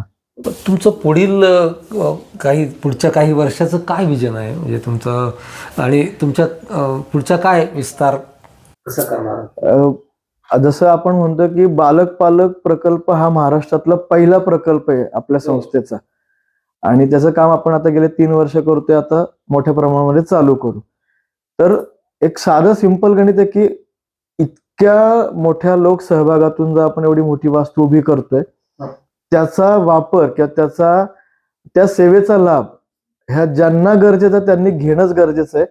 त्यांच्यापर्यंत कसं पोहोचता येईल म्हणून आता आपण महाराष्ट्रातल्या अशा काही सिलेक्टिव्ह मेन शहरांमध्ये जाण्याचा प्रयत्न करतोय, आणि तिथं जाऊन इतर संस्थेशी जोडण्याचा प्रयत्न करतोय पहिल्यांदा, की आपली संस्था बालक पालक प्रकल्प म्हणून काय चालवते ती त्या संस्थांना पटवून द्यायचं. कारण की एकटा कोणी माणूस उठून प्रत्येक गाव जाऊन प्रत्येक दिव्यांग मुलांचा पालक नाही शोधू शकत आहे. त्याला एक माध्यम आहे ती संस्था. मग त्या संस्थेमध्ये जाऊन ते सांगणं आणि त्यांना असं अपील करणं की तुमच्याकडे जर असे कोणी मानसिकरित्या खचलेले पालक किंवा शारीरिकरित्या खचलेले पालक असतील तर बालक पालक प्रकल्पाच्या अंतर्गत ते आमच्याकडे दोघंही राहू शकतात, हे पटवून देणं आणि जास्तीत जास्त बालक पालक प्रकल्प म्हणजे महाराष्ट्रभर विस्तार करणं असं एक आपल्या योजना आहे. तुम्ही आता एवढे वर्ष काम करताय, तर आपण मागे वळून बघतो आणि मग असं लक्षात आलं की अरे हा एक क्षण आहे की आपण योग्य मार्गावर आहोत, की ह्यांनी मला आनंद मिळवून दिला. काय अशा काही घटना आहेत? खूप, म्हणजे एकच सांगतो, पुन्हा त्यात पालकच पुन्हा जोडलेले आहेत की कॅन्सर झालेले एक पालक ज्यांना केमो चालू आहे, त्यांचा मुलगा त्यातल्या त्यात बॉर्डर लाईनचा आहे, ज्याला लग्न करायचं इथपर्यंत कळतं, पण तो हायपर झाला की ते ऐकतच नाही, तो मुलगा ऐकत नाहीये. वडील नोकरीला, आई असं कॅन्सरच्या केमो वगैरे त्याच्यामध्ये. तर त्या एक दिवशी आपल्या संस्थेमध्ये बालक पालक प्रकल्पाची माहिती घेण्यासाठी आले होते. 1-1.5 तास माहिती घेतली. नेहमीप्रमाणे मी एकच एक असं सांगत गेलो पालक पालक प्रकल्प काय. त्यांना ते खूप आवडलं. त्या उठल्या की ओके, हरकत नाही, खूप छान माहिती वगैरे, आपण विचार करू, 2-3 दिवसांनी भेटूया. त्या उठून ऑफिसच्या दारापर्यंत गेल्या आणि तिथं उभं राहून ज्या पाठीमाग एक वाक्य त्या खूप, त्या पुढे भरपूर बोलल्या आणखीन, पण एक वाक्य ते खूप मला समाधान देऊन गेलं की आपण बरोबर रस्त्यावरती आहोत. की सर, बालक पालक प्रकल्पाची माहिती ऐकल्यानंतर माझा निम्मा आजार पळून गेला. मी आता मानसिक मला खूप छान वाटतंय. हे जे आपण काम करतो ना, हे सगळ्यात मोठं समाधान म्हणून की पालकांना त्यांना वेळ तर मिळतोय, पण बालक पालक प्रकल्प तुमचा आधार होऊ शकतोय. तुम्ही असताना, आता कसं होतं की बऱ्याच ठिकाणी म्हटलं जातं की आमच्या नंतर मुलाचं काय, असं म्हणून काम केलं जातं. आपण काय म्हणतोय, तुम्ही असताना तुमच्या मुलाचं पण काय आणि तुमचं पण काय, ह्याच्यावरती आपण काम करतोय. 40 वर्ष फक्त आईने त्या मुलासाठी कामच करायचंय, आणि आयुष्याची संध्याकाळ म्हातारपण आल्यानंतर तुम्ही वृद्धाश्रमात जायचं, मुलाने कुठल्या तरी डे केअर सेंटरला किंवा कुठल्या तरी हॉस्टेलला जायचं, आणि दोघांनी पुन्हा वेगळं राहायचं. मग 40 वर्ष आपण कोणासाठी काम केलं? तर तसं नको, म्हणून बालक पालक एकत्रसाठी. म्हणजे तुम्ही आम्ही जगतो तसं त्यांनाही जगणं निसर्गाने गरजेचं आहे, आणि त्याच्यासाठी तुमची जास्त. आणि तुम्ही जर नक्की एक पाहाल तर आपली जी इमारत उभी आहे ती कुठल्याही अँगलनी हॉस्टेल वाटत नाही, ते हॉटेल वाटतं. मी त्या पूर्ण जर हॉस्टेलची रचना पाहिली तर ती पूर्णपणे हॉटेल सारखी आपण ठेवण्याचा प्रयत्न केलाय, की कुठेही त्या पालकांना आतून, मुलांना तर तुम्ही कुठेही ठेवा, त्यांना काही लक्षात येत नाही, फक्त आनंद अपेक्षित आहे. साधी गुदगुली केली तरी पण त्यांना आनंद होतो, इतकाच आमचा मुलगा आनंदी असतो. पण पालकांना असं की मी कुठल्या तरी वृद्धाश्रमात राहते, समोरासमोरच्या रूम आहेत किंवा असं असं काही नाही. रचना ठेवण्याची आपण तसा एक प्रयत्न केला, त्याला सेकंड होम म्हणतोय आपण म्हणताना. अशा या मुलांबरोबर काम करताना एक मानसिक थकवा येतो नक्कीच. तर तुम्ही तुमच्या स्वतःची एक मानसिक स्तर कसा मेंटेन करता? अशी वेळ येते कधीतरी की आपल्याला पण विचार करावा लागतो की अरे बरोबर पाऊल उचललंय का. म्हणजे एका मोमेंटला थकण्यासारखं होतं. जसं सतत पॉझिटिव्ह ह्याच्यामध्ये राहिल्यानंतर तुमच्यात पॉझिटिव्ह एनर्जी येते. मी निगेटिव्ह नाही म्हणणार, पण सतत कधीतरी आपण नकार ऐकत असतो, काहीतरी वाईट ऐकत असतो, कधीतरी आपल्यावरती पण त्याचा इफेक्ट होतो आणि आपण वेगळा विचार करायला जातो. पण यातून दोन गोष्टी अशा की मला थोडं वाचन, थोडंसं लिखाण आणि गड किल्ले फिरणं, त्यातल्या त्यात कोकण भाग फिरणं असं जरा जास्त आवडतं. तर जर सुट्टी असं संस्थेचा भाग असेल कुठल्या भागा ह्याच्यामध्ये, दिवाळीची सुट्टी किंवा उन्हाळ्यातली सुट्टी, तर मी नक्की ह्या गोष्टी करतो. आणि लिखाण आणि वाचन हे वरच्यावर थोडं मी चालू ठेवत असतो, ज्यातून थोडस मला उसंत मिळते. आजचा पॉडकास्ट ऐकणाऱ्या आमच्या पालकांसाठी, समाजासाठी तुमचा संदेश काय असेल? मी संदेश असं नाही म्हणणार, पण मी असं म्हणेल की जर समाजामध्ये असा कोणता मुलगा फिरताना दिसत असेल किंवा तुमच्या आजूबाजूला जर असणार, तर त्याला अशी खूप काही दया दाखवण्यापेक्षा तुमच्या बरोबरचे आहात अशी थोडी वागणूक द्या एक. आणि जास्तीत जास्त त्या पालकांची काळजी घ्यायचा प्रयत्न करा, किंवा त्यांच्यातही घरामध्ये डोकवून कधीतरी विचारा की काकू किंवा काका तुम्हाला जर काही लागलं तर मी आहे. इतकं एक वाक्य जरी तुमचं आलं ना, अगदी इतकं जरी केलं तरी त्या मुलाला सांभाळण्याची वेळ तुमच्यावर किंवा त्या बघण्याची वेळ तुमच्यावर येणार नाही. फक्त एक की काही काळजी करू नका, आम्ही आहोत, इतकं जरी त्या पालकांसाठी तुम्ही म्हटलात वाक्य, तरी आमचे पालक एकदम. राकेश सर, तुम्ही खूप वेळ तुमच्या एवढ्या बिझी शेड्यूलमधून वेळ काढून तुम्ही आमच्यासाठी आलात. खूप खूप धन्यवाद. खरं तर तुम्ही इथं बोलवलं त्याबद्दल तुमचे खरं तर आभार. कारण की तुम्ही असे प्रश्न विचारताय, कधी कधी ते मापदंड आम्हाला लावायला मिळतं की बरोबर करतोय का चूक करतोय. बरं मी आत्ता बोलतोय ते मी खरंच करतोय का बा फक्त आता सांगण्यासाठी करतोय, हे चेक करण्याचं आमचं एक हे असतं त्यातलं. उमेद फाउंडेशनच्या तुमच्या पुढच्या कार्यासाठी खूप खूप शुभेच्छा. धन्यवाद. धन्यवाद मित्रांनो, हा पॉडकास्ट नक्की तुम्हाला आवडेल. शेअर करा आणि सबस्क्राईब पण करा. आणि पुन्हा आमच्या चॅनलला अशीच भेट द्या. तुम्हाला अशीच अनोळखी मूर्खावेगळी माणसं बघायला मिळतील की जे समाजासाठी काहीतरी वेगळं करतात. धन्यवाद.